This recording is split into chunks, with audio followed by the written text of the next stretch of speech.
Hi, welcome you all for the session which is discussing about nested try statements in Java programming.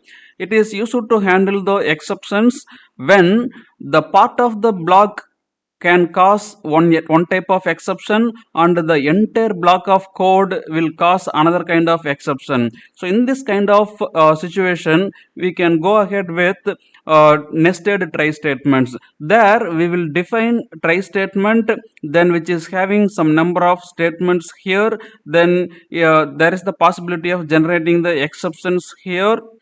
Like that, we are going to define one more try statement inside this try. So this is called inner try statement, then which is also having some number of statements. Okay, so when the inner try statement is generating the exception, these exceptions will be handled by this catch class which is defined after the inner try. Then the notification will be issuing to the developer.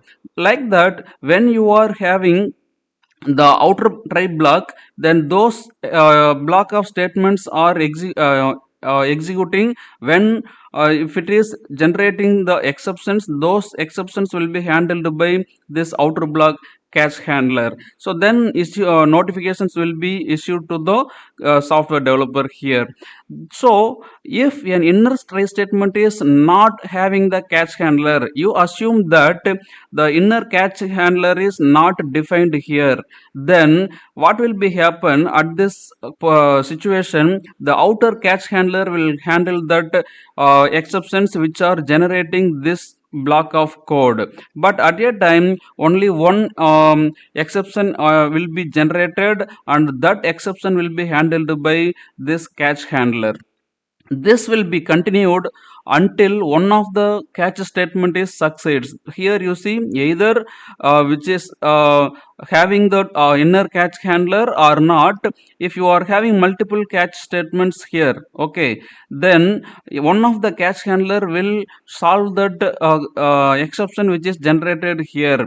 So it has to be continued until handling that exception which is generated here, or until all the nested try statements are exhausted. It should complete all the nested try statements and then it will complete the execution. If no catch statement is matching, then JVM itself will handle that exception. Suppose if you are having two catch classes here for the nested try statements, so here no one is matching to those exceptions are generated in the inner block or outer block, then at that condition the Java runtime machine will handle that exceptions automatically in the background.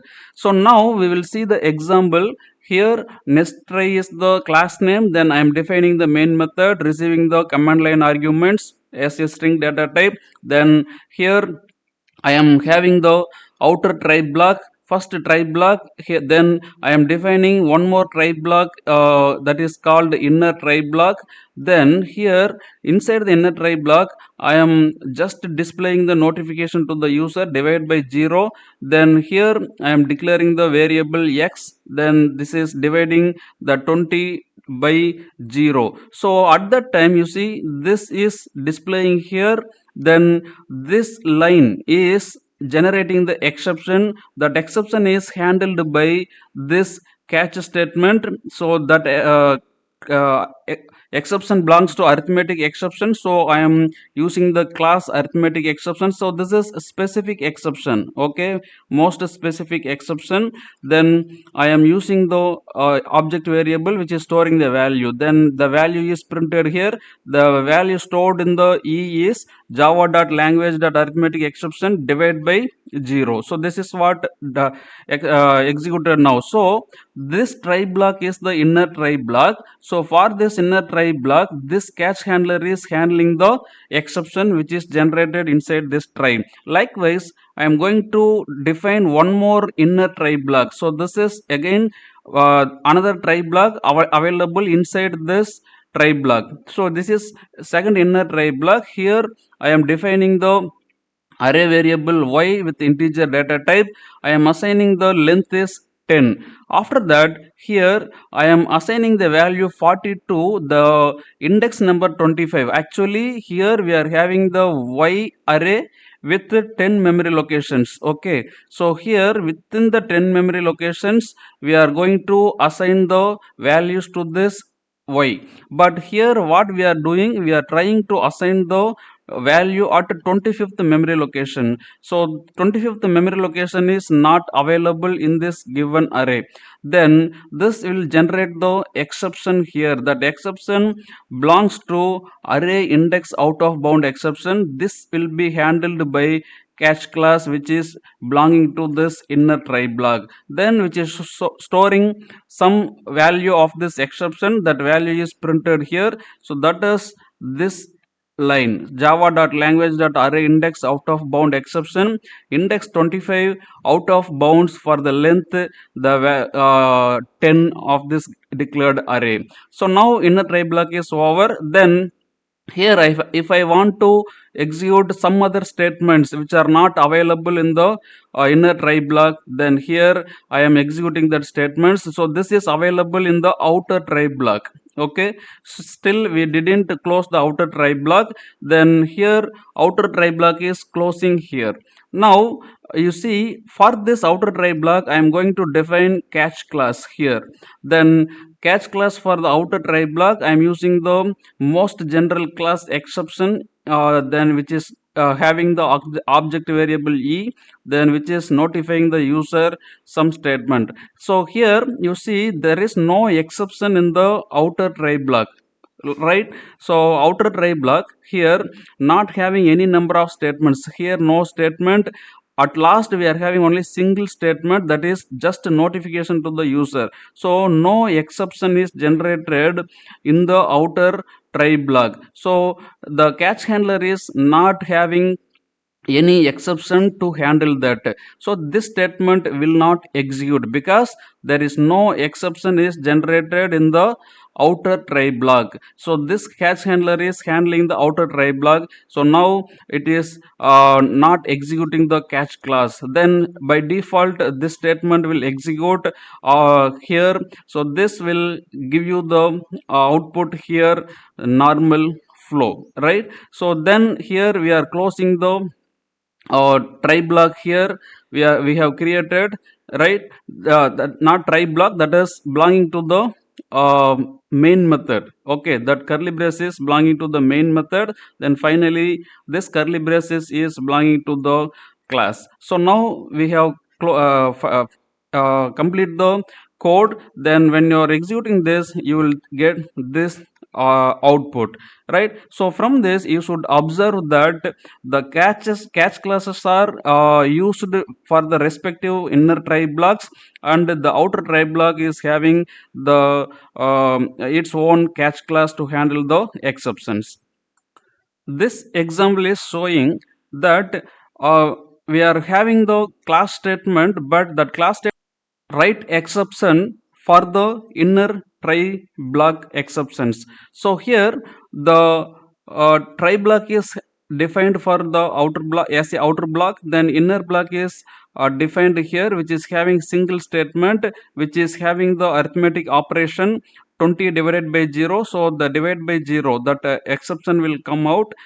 Here you see it is belonging to arithmetic exception, but here I am defining array index out of bounds exception, but it is not, it will not handle this kind of exception. So the exception generated here should be handled by outer catch block. So here the outer catch block is having the corresponding catch class here, which is having the exception. This is the super class. Then here the object is storing the value. Here we are defining the statement to display to the user, handled the exception by outer catch. So you see this statement will come in the output screen. You see handled the exception outer catch, because here this is not matching to this exception generated inside the try block. So here, after that, this will execute the normal flow statement, which is belonging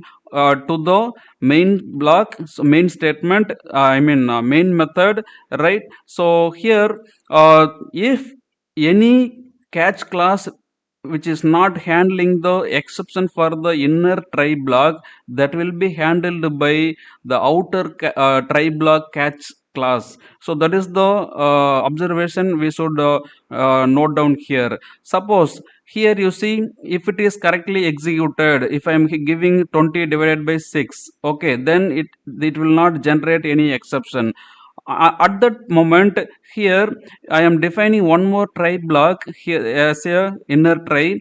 Now I am defining the array variable y with 10 number of indices. So my array size is here, etc., 9, here 0 to 9, that is 10 number of locations. Then I am trying to assign the value 40 to the index number 25, but here index number 25 is not available in our array name y. Then automatically it will generate the exception. That exception is array index out of bound exception. So that exception should be handled, right? But here you see, I am defining the exception with arithmetic exception, which is not suitable. The exception which is generated here, array index out of bound, so it cannot handle this exception. That means this catch class cannot handle this exception. So what it will do, it will handle by outer try block exception, because which is inside the outer try block. So this exception will come into the picture, then it will handle the exception. Now array index out, array index out of bound exception. At that time also, this notification will given to the user. Then this is default statement available in the main method, then it will execute. So here, as per the statement, if inner catch class is not handling the exceptions raised in the inner try block, then it can be handled by outer try block catch handler. So this is the observation we should note here. Thank you for watching.